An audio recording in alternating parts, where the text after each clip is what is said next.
చూసారు కదండి, రైనోసర్ బీటిల్ అనేది ఈ విధంగా కొమ్మ పురుగు ఈ విధంగా వీ షేప్లో అనేది కట్ చేస్తుంది.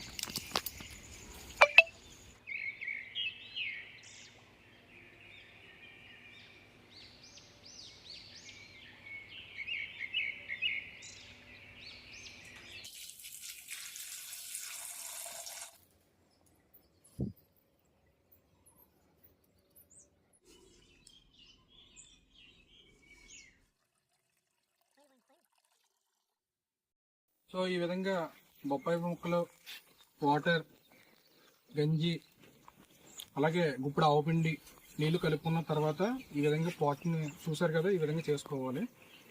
సో ఇక్కడ వరకు పెట్టుకోవాలండి. సో దీన్ని తీసుకెళ్ళి మన పామాయిల్ తోటలో ఒక నీడగల ప్రదేశంలో ఏం చేయాలంటే చిన్న గుంట తవ్వి ఆ గుంటలో అనేది అమర్చుకోవడం చేయాలండి. అది ఏ విధంగా చేయాలో ఇప్పుడు చూపిస్తాను.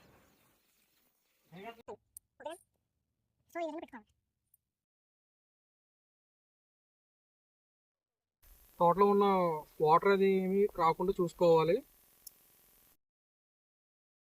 వర్షం పడకుండా కూడా చూసుకోవాలి. ప్రజెంట్ ఇలా చేయడం వల్ల ఏంటంటే దీని ద్వారా ఈ స్మెల్లింగ్ అనేది బయటకు రావడం వల్ల ఆ పురుగులు, కొమ్మ పురుగులు ఏవైతే ఉన్నాయో అవన్నీ కూడా వచ్చి దీంట్లో అట్రాక్ట్ అవుతాయండి. అట్రాక్ట్ అయ్యి దీంట్లో పడిపోతాయి. సో పడిపోయిన తర్వాత అవి చనిపోవడం జరుగుతుంది. బతికుంది పురుగోటి, ఇది చివరి బతికుంది, ఇది బతికుంది. ఇది నమస్తే, నా పేరు దుర్గం సూర్యప్రకాష్, జగ్గంపేట. నాకు 7 ఎకరాల పామాయిల్ తోట ఉంది. 7 ఎకరాల పామాయిల్ తోట నుంచి 2వ సంవత్సరం ఇది. 2వ సంవత్సరం అయితే ఫస్ట్ ఇయర్ బాగా కొమ్మ పురుగు వృద్ధి ఎక్కువగా ఉంది. వృద్ధి ఎక్కువ ఉంటే ఫీల్డ్ ఆఫీసర్ గారు ఈ ప్రిఫర్ చేశారు ట్రాప్స్. అయితే పెట్టాం. ఒక నెల బాగానే పని.